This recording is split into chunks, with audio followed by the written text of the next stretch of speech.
হেই কি অবস্থা সবার, বরবাদের দ্বিতীয় গান চলে এসেছে। তো এটাকে প্রবাবলি বিরহের গান বলা যায় এবং এই গানটা কিন্তু একদমই কোনো স্যাড টোনে গাওয়া হচ্ছে না। গানটার মধ্যে কিন্তু আলাদা রকম একটা এনার্জি আছে। মানে যে গানটা গাচ্ছে তিনি কিন্তু খুবই ডাউন হয়ে বা লো হয়ে খুবই দুঃখ কষ্ট পেয়ে গানটা গাচ্ছে এমন না, খুবই এনার্জি নিয়ে জাস্ট সব ভেঙে চুরে ফেলবো, সব ধ্বংস করে ফেলবো, হাই এনার্জি নিয়ে গানটা গাচ্ছে। তো গানটা আমার কাছে কেমন লেগেছে? গানটা আমার কাছে ঠিকঠাক লেগেছে। আমি বলবো যে খুব সুপার লেভেলের কিছু একটা, মানে মাথা নষ্ট কিছু একটা লাগেনি, আবার একদম খারাপও লাগে। বেশ ভালো গান হয়েছে বলা যায়। এবং এই গানটার মাধ্যমে কিন্তু আপনি নতুন কোনো ইনফরমেশন জানতে পারতেছেন না। মানে গানটা যে আলাদাভাবে ডিজাইন করা হয়েছে সেটা কিন্তু না। সিনেমার বহু ক্লিপ যেটা আপনি অলরেডি দেখে ফেলেছেন টিজারে বা প্রথম যে গানটা ছিল সেই গানে, সেইগুলোই কিন্তু এখানে রিপিট হচ্ছে। শুধুমাত্র কিছু নতুন দৃশ্য আপনি দেখতে পাচ্ছেন এবং এই দৃশ্য দেখেও সিনেমার গল্প সম্পর্কে যে আপনি নতুন কিছু জানতে পারতেছেন সেটা কিন্তু হচ্ছে না। মানে সিনেমা সম্পর্কে ডিরেক্টর চাচ্ছে না আপনাকে সিনেমা মুক্তির আগেই কোনো ইনফরমেশন দিতে, এবং এই ব্যাপারটা পুরো গানে কিন্তু স্পষ্ট।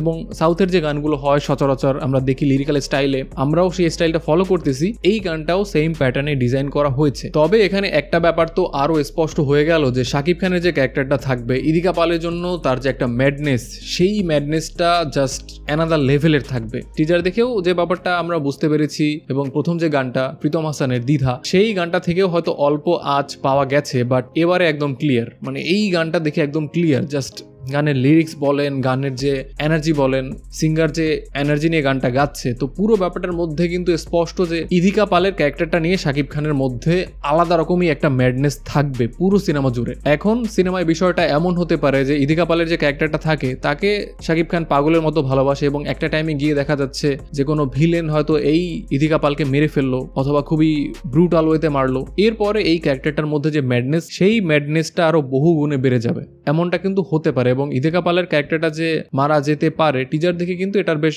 ভালো রকম একটা আঁচ পাওয়া গেছিল। তো দেখা যাক যে সিনেমায় ফাইনালি কি দেখানো হয়। তবে গানটার কিছু ব্যাপার যদি আপনি খুব ভালোভাবে খেয়াল করেন, সেখানে দেখতে পাবেন যে গানের যে লিরিক্স সেটার সাথে কিন্তু দৃশ্যগুলোর কোনো মিল নেই। কিছু জায়গায় ডেফিনেটলি মিল আছে, বাট কিছু জায়গায় দৃশ্যগুলো জাস্ট র্যান্ডমলি বসিয়ে দেওয়া হয়েছে। যে ব্যাপারটা কিন্তু দাগের যে গানটা, সেই গানটাও কিন্তু লিরিক্যাল স্টাইলে করা হয়েছে, বাট সেখানে এই ব্যাপারটা ছিল না। মানে গানের লিরিক্স চলতেছে, গানের যে কথা, সেই কথার সাথে ভিজুয়ালের কোনো মিল আমরা পাচ্ছি না। হ্যাঁ, ডেফিনেটলি এটা সত্যি যে মেকাররা চাচ্ছে না কোনোভাবেই স্টোরি সম্পর্কে দর্শকদের আইডিয়া দিতে, সেটা মানতেছি। বাট স্টিল এখানে কিন্তু একটা অসামঞ্জস্য থেকেই যাচ্ছে। ব্যাপারটা যে হিউজ কোনো ইস্যু সেটা বলা যাচ্ছে না, বাট টিজারে যে দৃশ্যগুলো আমরা অলরেডি দেখে ফেলেছি, লাইক শাকিব খান যেখানে গিয়ে সাইলেন্স বলে, তো এই এরকম একটা গানের মধ্যে এরকম একটা দৃশ্য আমরা দেখতেছি, শাকিব খান বলতেছে বাট ব্যাকগ্রাউন্ডে শুনতেছি অন্য একটা গান। তো এই ব্যাপারটার মধ্যে কিন্তু একটা ব্যালেন্স ছিল না। বাট সর্বোপরি গানটা ঠিকঠাক ছিল, খুব মাথা নষ্ট কিছু না হলেও বেশ ভালো গান বলা যায়। তবে যদি আপনি আমাকে প্রথম গানটার সাথে এই গানটাকে কম্পেয়ার করতে বলেন, দেন দ্বিধা গানটা আমার কাছে ফ্যান্টাস্টিক লেগেছে। তো আমি আসলে এই গানটা থেকে ওই গানটা অনেক এগিয়ে রাখবো। সো এই ছিল পুরো গানটা নিয়ে আমার রিয়াকশন। গানটা নিয়ে যদি আপনার কোনো মতামত থাকে দেন কমেন্টে আমাকে ডেফিনেটলি জানাতে পারেন। ভিডিওটা দেখার জন্য অসংখ্য ধন্যবাদ। যদি আপনি এই চ্যানেলে প্রথমবার হয়ে থাকেন দেন অবশ্যই চ্যানেলটি সাবস্ক্রাইব করে দিবেন। আপনার সাথে দেখা হচ্ছে খুব শীঘ্রই। Till then